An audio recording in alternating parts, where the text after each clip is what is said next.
జై శ్రీరామ్. రామాయణంలోని యుద్ధకాండని విన్నా చదివినా ఆ శ్రీరాముని ఆశీస్సులతో మీరు చేపట్టిన ఏ కార్యంలోనైనా జయాన్ని పొందుతారు. శ్రీమద్ రామాయణము యుద్ధకాండ 21వ అధ్యాయము 2వ భాగము. అప్పుడు నీలుడు రాముణ్ణి చూసి ఇలా అన్నాడు: ఓ రామా, సముద్రుడు చెప్పిన మాట నిజమే. నేను విశ్వకర్మ కుమారుడను. నేను ఈ సముద్రము మీద సేతువును నిర్మించదను. సముద్రుడు తనలో లోతులేని ప్రాంతమును మనకు చూపించాడు. అక్కడి నుండి సేతువును నిర్మిస్తాను. ఇంక నా గురించి చెబుతాను. నేను విశ్వకర్మకు ఔరసపుత్రుడను. నా తండ్రితో సమానంగా నిర్మాణ కౌశలము కలవాడిని. మీరు అడగకుండా నా గుణగణములను గురించి నాకుగా నేను చెబితే బాగా ఉండదని నా సంగతి మీకు చెప్పలేదు. సముద్రుడు చెప్పాడు కాబట్టి నా గురించి నేను చెప్పుకున్నాను. ఈ సముద్రము మీద 100 యోజనముల దూరము సేతువు కట్టే సామర్థ్యము నాకు ఉంది. కాబట్టి వానర వీరులందరూ సేతువును కట్టుటకు తగిన ప్రయత్నములను చేయండి అని పలికాడు. రాముడు సేతువు నిర్మాణానికి అనుమతిచ్చాడు. వెంటనే కోట్ల కొలది వానరులు అరణ్యంలోనికి పరుగులు తీశారు. వారంతా అరణ్యంలో ఉన్న మహావృక్షములను, బండరాళ్లను, పర్వత శిఖరములను మోసుకువచ్చి సముద్రంలో పడవేశారు. నీలుడు వాటిని ఒక క్రమ పద్ధతిలో అమరుస్తున్నాడు. వానరులు సాలవృక్షములు, అశ్వకర్ణ, ధన, వెదురు, కుటజ, అర్జున, తాళ, తిలక, తినిస, మారేడు, కర్ణికార, చూత, అశోక వృక్షములను తీసుకుని వచ్చి సముద్రం ఒడ్డున పడవేశారు. వానరులు ఎక్కువగా తాటి చెట్లను, మామిడి చెట్లను, దానిమ్మ చెట్లను, కొబ్బరి చెట్లను, విభీతక వృక్షములను, వేప చెట్లను పెకిలించి తీసుకుని వచ్చి సముద్రము ఒడ్డున పడవేశారు. చెట్లు తెచ్చేవాళ్లు చెట్లను తెస్తుంటే మరికొందరు వానరులు పెద్ద పెద్ద బండరాళ్లను మోసుకుని వచ్చి సముద్రము ఒడ్డున పడవేస్తున్నారు. ఇక్కడ వాల్మీకి ఒక శ్లోకంలో యంత్రములు వాడారు అని రాశారు. హస్తిమాత్రాన్ మహాకాయ పాషాణాంశ్చ మహాబలాః పర్వతాంశ్చ సముత్పాట్య యంత్రై పరివహంతి చ. పెద్ద పెద్ద శరీరము కల వానరులు, మహాబలవంతులు అయిన వానరులు ఏనుగు ప్రమాణంలో ఉన్న బండరాళ్లను పర్వత ప్రాంతముల నుండి పెకిలించి యంత్రముల ద్వారా మోసుకుంటూ సముద్ర తీరమునకు తీసుకువచ్చారు.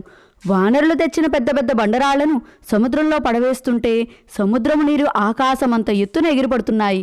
ఆ ప్రకారంగా నీలుడు వానరులు తెచ్చిన రాళ్లను, చెట్లను, పెద్ద పెద్ద వృక్షములను నీటిలో పడవేస్తుంటే కొంతమంది వానరులు దారములు పట్టుకుంటూ ఆ రాళ్లను, వృక్షములను క్రమ పద్ధతిలో పేరుస్తున్నారు. ఆ ప్రకారంగా 100 యోజనముల దూరం వరకు కొలత దారములను పట్టుకుని రాళ్లతోనూ వృక్షములతోనూ సేతువును నిర్మిస్తున్నారు. కొందరు వానరులు రాళ్లను తీసుకుని వస్తున్నారు. మరికొందరు గడ్డి కర్రలతో సేతువులోని కొన్ని భాగములను నిర్మిస్తున్నారు. మరికొందరు వానరులు పెద్ద పెద్ద బండరాళ్లను పట్టుకుని అటూ ఇటూ పరిగెడుతున్నారు. కొంతమంది వాళ్ళు తెచ్చిన బండరాళ్లను ఒక క్రమంలో అమరుస్తున్నారు. కోట్ల కొలది వానరుల సాయంతో నీలుడు మొదటి రోజున 14 యోజనముల దూరం గల సేతువును నిర్మించాడు.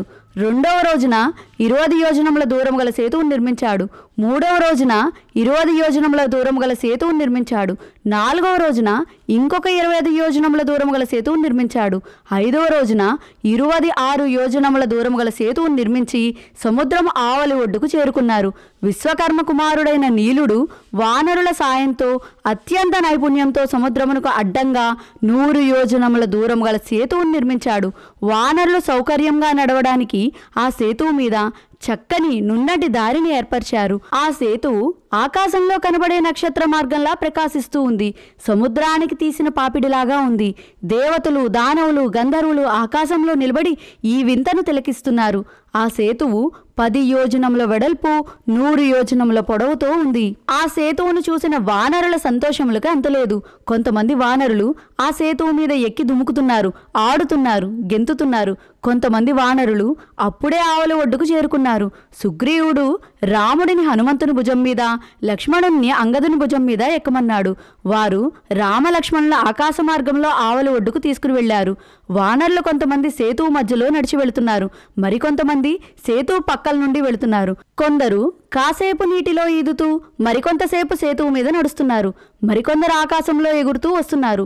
సేతువు మీద నడుస్తున్నప్పుడు వానరులు చేసే ధ్వనులు సముద్ర ఘోషను మించిపోయాయి. వానరరాజు సుగ్రీవుడు వానరసేనలను సముద్రం ఆవలకు దాటించి అక్కడ ఫలములు, పుష్పములు, తేనె, స్వచ్ఛమైన జలము దొరికే చోటునందు విడిది చేయించాడు. రాముడు సముద్రమును దాటగానే ఆకాశము నుండి మహర్షులు వారి మీద మంత్రజలమును జల్లి ఆశీర్వదించారు. శ్రీమద్ రామాయణము యుద్ధకాండ 22వ అధ్యాయము సంపూర్ణము. హరి ఓం తత్సత్.